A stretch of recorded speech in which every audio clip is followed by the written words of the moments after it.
Turi ku munsi wa gatanu igenekezo ya 10 ndamukiza umwaka wa 2020. Cutiramwe bakunzi mukurikira amakuru ya televiziyo Renaissance ndabaramutsa ndabahani ikaze muri ano makuru agizwe n'izi ngingo nkuru zikurikira. Leta y'u Burundi irasabwa n'abahinga bawe bajejwe mu kugira amatohoza ku Burundi gukorana mu muco n'amashirahamwe mpuzamakungu mu kurwanya ikiza ca coronavirus hamwe no gushira mu ngiro ridatevye ingingo zose zisabwa n'ishirahamwe gitamagara y'abantu kw'isi OMS. Ivyo biri mu itangazo ryasohowe uno munsi n'uwo mugwi w'abahinga bawe ni urongowe na Dudu Dienne.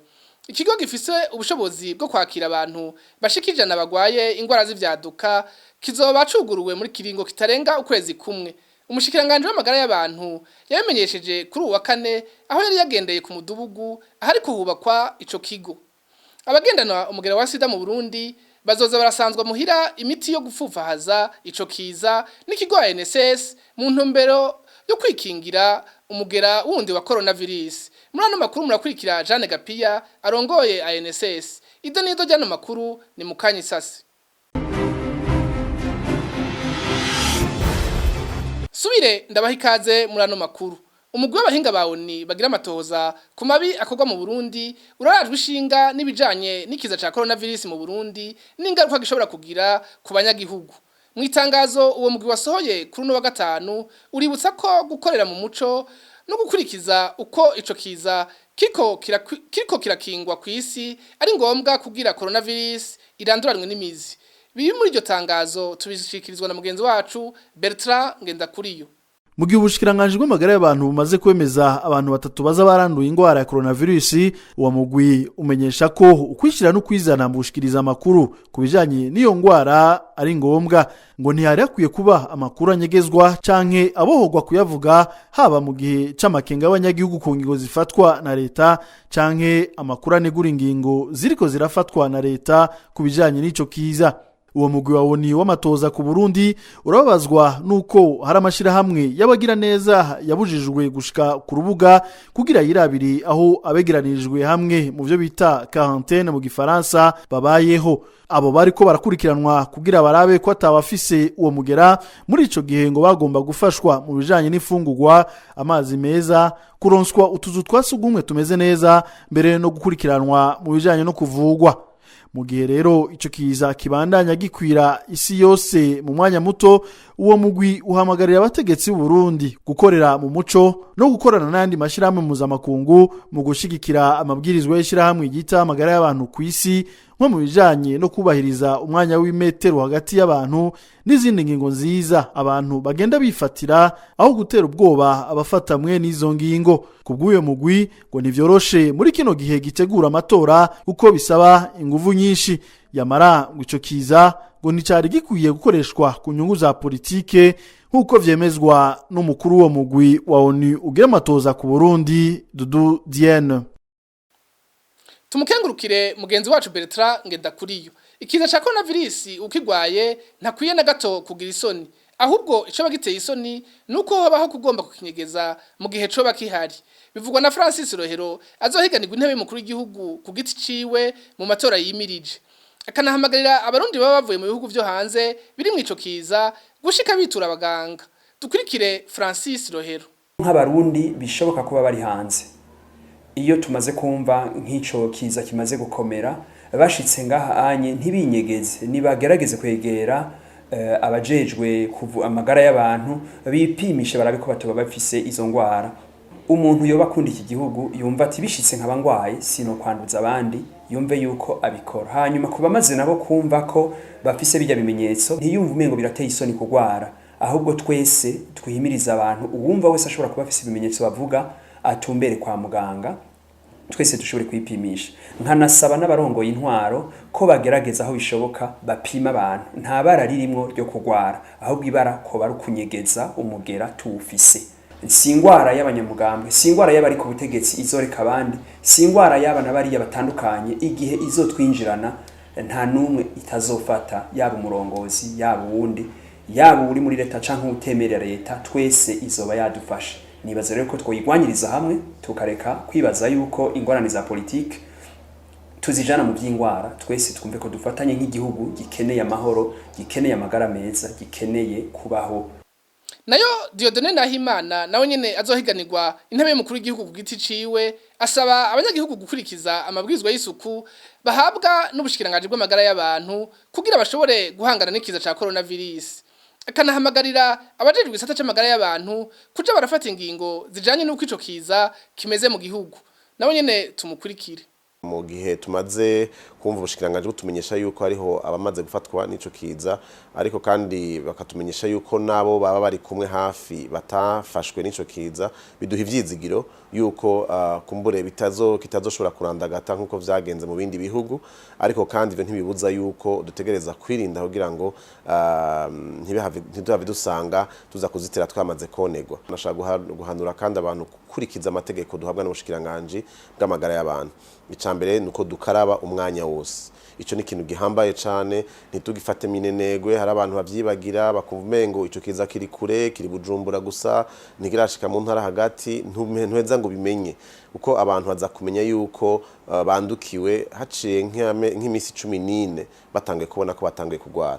Rero ashobora kubana n'umuntu yamaze kwandukirwa akakwandukiza nawe nyine atanabizi ko anagwaye. Kubw'ivyo bisaba yuko haba kwirinda gukorana mu ntoke, kwirinda gukorana ko mu buryo ku mubiri ariho kandi gukaraba umwanya wose. Ikindi ni bijanye nuko tugumize hagati y'umuntu n'uyundi metero haba mu manama ariko arakogwa haba mu masengero haba n'igihe muri ko muraganira yuko uguma ufise imetero hagati yawe n'uyundi. Biragoye ndeko birazwi nko mu masoko canka handi ariko umuntu uko abishoboye bigerageza kuko inkuru nziza nuko ico kiza kitagenda mu muyaga no kuvuga ngo umuntu atakwasamuriye ko canke ngo akorore bigushikire canke ngo gukoreko ntiwandukirwa. Kubw'ivyo rero ugumanye ukwitandukanya mu buryo bwo gutegerana hagati y'umuntu n'uyundi hari hakaryo keza yuko ico kiza kitorandagata muri kino gihugu. Ariko rero kandi nosaba n'abashinzwe intwaro yuko bakurikiranira hafi ingene biko biragenda kugira ngo igihe cyose babona ko hakwiye gufatwa ingingo yorinda abarundi n'abarundi kazi kugira ngo ntibandukirwe mu mwanya mutoyi boyifata. Tukivuga ibijanye n'ikiza ca coronavirus, ingingo zo kugwanya ico kiza kubasanzwe bagendana umugera wa sida zarafashwe n'ikigo NSS gisanzwe citaho abagendana umugera wa sida. Kubwa Jane Gapia arongoye ikigo NSS ngo kimwe mu byo bateguye gukora no gushira imiti mu ngo zabo abasanzwe bitabwaho n'ico kigo mu ntumbero yo kugabanya abantu bahurira hamwe ari benshi.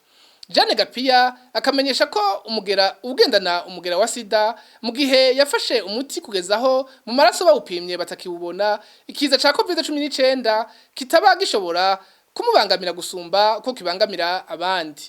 Jane Gapia arongoye ikigo INSS. Abashakashatsi baramaze kuvuga yuko umuntu agendana umugera wa sida akaba vya bipimo bita charge virale no kuvuga vya bipimo vyerekana umugera mu maraso batabona uwo mugera bitavuga yuko yakize no kuvuga yuko kubera imiti ayifata neza umugera uraraba uwo muntu rero umugera wiwe uravye yanduye ni nk'abandi bose boba batagendana umugera wa sida. Ariko kubera abantu twafashe iyo miti kera bamwe bagize ayo mahirwe hariho n'abandi batagifashe kera ariko iyo miti kagira ingaruka mbi ugasanga yarabateye n'izindi ndwara nka diabete nk'indwara y'umutima hariho n'ama hepatite. Abo rero biravugwa yuko biramutse bishitse bakandura abo bantu amagara yabo bageramiwe. Abo rero bari mu bantu twafatiye imigambi kugira ngo tubasabe kurushirizaho kwikingira natwe tubaterera agacumu k'ubumwe mu kubafasha ko bugabanya kuza mu bigo vyacu kuko ibigo vyacu usanga hari abantu benshi bivuga yuko umuntu ashobora gusanga hariho n'umwe muri bo yoba yaranduye. Ico rero twateguye nuko abo bantu twobasanza imiti muhira dusanzwe dufise ababikora baza aho babasanze imiti muhira kandi naho bokenera n'ibindi bintu bikenera kuja ahantu hari abantu benshi dusanzwe dufise ukuntu twateguye abanywanyi bararabana abameze neza bazoheza babifashe abo twibaza ko twokingira kurusha. Ikigo kigenewe kwakira abantu bafashwe n'indwara z'ivyaduka kizokugurwa mu kiringo c'ukwezi kumwe. ivyo bimenyeshwa n'umushikiranganje w'amagara y'abantu Dr. Tade Ndikumana yari yaramutse agenderaho ico kigo kiriko kirubakwa muri zone Mudubugu komine Mahanda mu ntara ya Bubanza. Ico kigo kikazoshobora kwakira abantu baba bijana. Twumvirize Dr. Tade Ndikumana. Umushikiranganje ku mfashanyo ya Banki Mondiale twariteguye nk'ibindi bihugu kugira ngo Uburundi nabwo bushobore kuba bufise ahantu bushobora kuvurira abene gihugu gihateye ingwara z'ivyaduka, si kuvuga ngo ni ibi bijanye na coronavirus canke Ebola, ni igihe cyose kubera yuko ivyo tubona ku isi mu vyerekeye novuga ibihugu vyose bitoba byiteguye kugira ngo bironke ibibanza bibereye kugira ngo bashobore gufasha abanyagihugu gihe hateye ingwara z'ivyaduka. Iki kigo kirashobora kujamwo abantu batari bake, mwabonye ko hagutse bivanye n'ingwara n'ubwoko bw'ingwara, harashobora kujamwo abantu bashika 100 nta ngorane n'imwe. Kandi ibisabwa byose byaba ibitanda byose twarabiteguye, uretse yuko atabushikiranganje buzoheza ngo bikore, twe twizeye yuko bazotubwira yuko mu ndwi 3 canke 4 dushobora kuba twofasha umugwayi muri iki kigo. Izi nzu zubatswe byihuta amezi nibaza 3 rero zaheze, ariko twaciye dusaba leta yaciye mu mugambi novuga twanditse wo kurwanya ingwara z'ivyaduka, harimwo n'ubundi buryo buzoheraheza aha hantu na cyane cyane ibikoresho, kubaka uruzitiro no kubaka inzu abaganga bazoraramwo, eka mbere no kubaka kugira ngo abantu bariko barakora canke abagwayi aha hagati na hagati bashobore kuhasakara. Ana makuru tuyasozerere mu bivugo mu bijanye n'ubutungane. Abamenyesha makuru bane b'ikinyamakuru iwacu barakwije kuri no munsi wa gatanu iminsi 172 bafunzwe. Baciriwe umunyororo wo gufungwa imyaka 2 n'igice hamwe n'ihadaburinga n'umuriyoni umwe na sentare nkuru y'igihugu y'intara ya Bubanza. Abacamanza bari bashashe muri urwo rubanza akaba yari Parufe Muvunyi yararongoye intahe, Ihuwitonze Eric hamwe na Kaneza Clarisse asanzwe ari we arongoye sentare nkuru y'intara ya Bubanza. Icariho c'umushikiriza manza wa Republika ngahi Bubanza ntamike Jean Marie Vianney akaba yari yasabiye gufungwa imyaka 15. Tubibutse ko abamenyesha makuru bahagaritswe kwigenezo ya 22 gitugutu umwaka uheze ibubanza. Bakaba bahagaritswe bagiye gutohoza inkuru muri komine ya Musigati ahariko habera intambara hagati y'abitwaje bigwanisho n'abajejwe umutekano. Christine Kamikazi, Agnes Ndirubusa, Terence Mponzezi na Egide Harerimana bakaba bagezwa gushaka guhungabanya umutekano w'igihugu. Aha kabari naho duce dusozerera amakuru twabateguriye. Shimire bagenzi bacu bafashe mu kuyatunganya, eka shimire namwe mwese mwafashe umwanya wo kuyakurikira, nkaba ndabikebanuye naho ubutaha.